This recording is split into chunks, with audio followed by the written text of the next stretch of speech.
All right, this is Phoenix. And Phoenix likes to jump up. We'll probably get a little demonstration of that here in a second. I've got some treats here. He likes to jump up on his guardian when he's about to go for a walk. Are you about to jump up?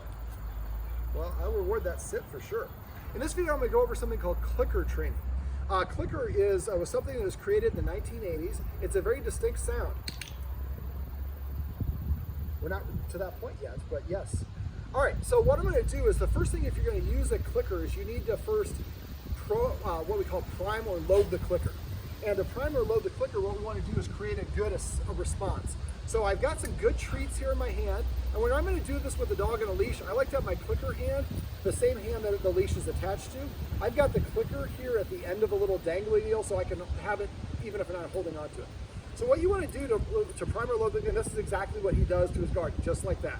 He scratches and bites at him. And he's biting his leash. Now he's excited. A little tip, if your dog is excited before going for a walk, exercise it before you take it for a walk. Exercising depleting dogs' excess energy is one of the most underrated things people do with their dogs that can set them up for success. So what you want to do is I'm going to click, then I'm going to give him a treat. I'm going to do that about 8 or 10 times.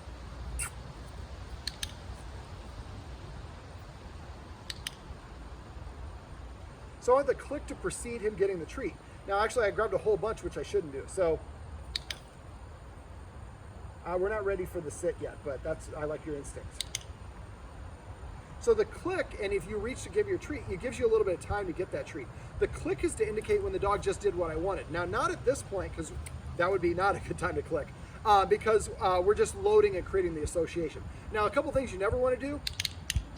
It's not a remote control. The more you use it like that, the less it'll work. So this is only to indicate to the dog, you did exactly what I wanted you to do, and that's why you got the reward. All right, so treat. Now I want you to do this, by the time you see this, you've already done this enough, so I'm going to leave some treats with you, but I'm going to leave the clicker with you. So I want you to do this tonight, about 10 treats. So click, treat.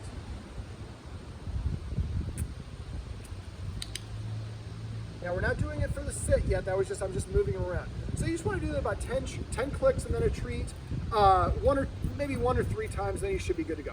All right, so now I'm going to use the click to get to basically tell him that the sit is what I want him to do. So the first thing I want to do is I'm going to use a lure. So I'm going to use an interrupter first. So I didn't say sit that time. I had bad timing. All right, so sit. So he knows how to sit, so I'm going to say it as a marker. If he didn't know how to sit, I would do it like this. Sit. So I'm going to say sit right before his butt hits the ground. Then I'm going to click, and then he's going to get the treat after. So if you want to think about this as a sandwich. So you're going to tell the dog the command first. The click happens when the dog does the action. Then it gets paid, either a treat or a pet or whatever the reinforcement is. All right, so what I'm going to do is I'm just going to walk around a little bit, because this is what he does when he gets excited. He's saying, let's go, man. Let's do something. Let's stop talking to the camera. I'm a husky. I got a lot of things on my plate to do. And give me those treats. All right, so sit.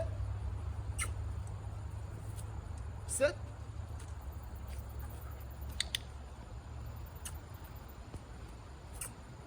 Sit. And he knows it down too, right? Yeah, he knows lay down. Are you really gonna cough the treat up at me? You can have that. I promise you. I'm not gonna be interested. Sit. Yeah, he eats too fast. Sit. So the clicker really connects and helps the dog be like, I'm in work mode. That means I'm about to get a whole lot of treats. Come. So he's one step away. I clicked and then I gave him the reinforcement.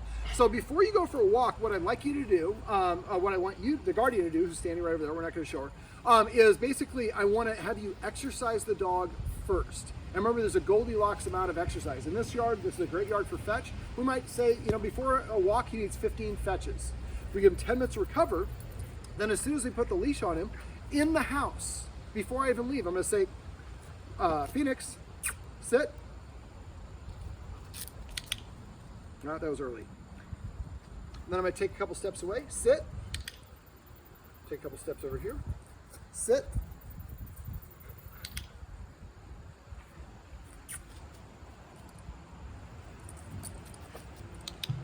See what he just did there? I told him to sit 5 times. The 6th time, he just came over and automatically did it, which is brilliant. That's what we love. This is the beauty of power of positive dog training. Now, if he's biting a leash, again, an indication I have a little bit too much exercise or energy. So I'm going to redirect his attention. There we go. Come over here a couple steps. Now that I could do at first, but he jumped and then he sat down. He could confuse the two. So at first when I'm teaching a dog, I'll allow it to have kind of sloppy manners. After a while, if he jumped like that and then sat, I wouldn't click for it, even though he gave me the sit, because it also came with something I didn't want. And that way, it's less confusing the next time. Now, I'm going to do about 7 or 8 of these. I want you to watch the dog. You just saw he was checking out the environment. Yes, I know I missed a click for you. But I want to have you watch. He's paying attention to his environment, but after we do this, you're going to notice that he's just going to be checking me out and seeing what I'm doing. And we're not ready for an LAY yet. I just want sits. Sit.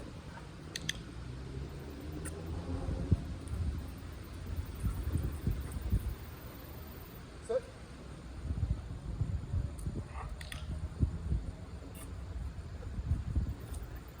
Sit.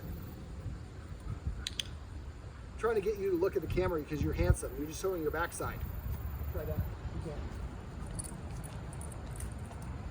Again, this time, I'm not going to click because that's not something I want. And again, I think he's just exuberant, and it's also a habit. He's been doing this for quite a while. So I'm going to slow down, become less interesting to him. I probably don't click for that, but this energy tells me he's really wound up, so I'm just going to wait a second. Down.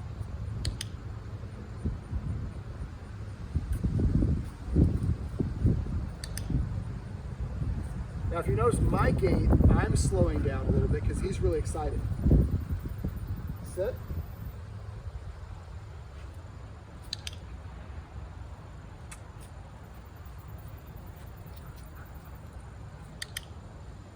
I should have said sit there, shouldn't I?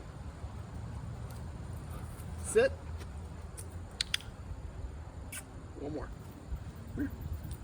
We're going to make you work for this one a little bit. Up. Okay, so he's not ready for that. I'm going to explain that right now. Sit. So I waited for longer than 2 seconds after he jumped up on me, then I asked him to do something else, otherwise he can confuse that.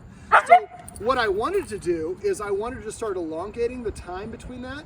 He told me right there in that action, what he did before, that he is not ready for that. We always want to go at our dog's speed. So if we're ready to do something and the dog's not ready, it doesn't matter what we want. Have we prepared our dog for that? So what I want you to do next time you're going to take him for a walk, exercise him first with a little game of fetch, let him recover for 10 minutes. Then inside the house, grab your treat pouch. You have one of these? Get one of these. They make it a lot easier. I'll load it up with treats and then sit.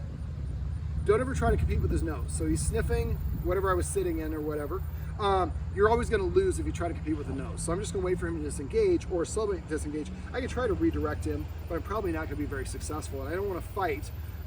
We always want to kind of go with the flow when it comes to dogs. So I would maybe wait for him to get his sniffs in, which is not ideal because we're recording. But, you know, hey, this is a good illustration of why we have to have patience when it comes to dogs. Sit. Well, at this point, I'm going to try to block you a little bit. There we go. I know that it smells very interesting, but I promise you nobody watching is going to see that. There we go. Try that again. Sit.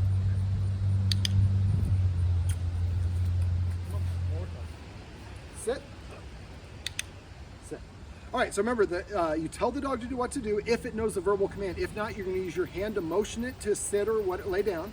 Right before it is about to do it, you're going to say the command word. Right after it achieves it, you're going to click. Then you're going to give the dog a treat. So I want you to do this about 3 to 5 times in your house. As soon as you step out the door, the screen door, not the fence door. As soon as you step out the screen door, tell them to sit again, click again. Do it about every 3 steps. Sit. Keep on doing this. And in this situation, because we live near a busy area, I'm going to ask the guardian to get in her car and drive somewhere else to do the actual walking as opposed to in this area. Because also he's going to have a lot of distractions. It's going to be harder for him to pay attention. But if you do this enough, after a while you do this and click, dog will stop what they're doing. That was pretty good. Well, sit. But again, don't click to get his attention. I just did that for a demonstration purpose. All right, Phoenix, let's show everybody at home how handsome you are. Come here, buddy. Sit. You keep on wanting to put your back to the camera. This is Phoenix, and these are some tips and tricks on how you can use clicker training to help your dog focus on you and jump on you and pay less attention to the outside environment.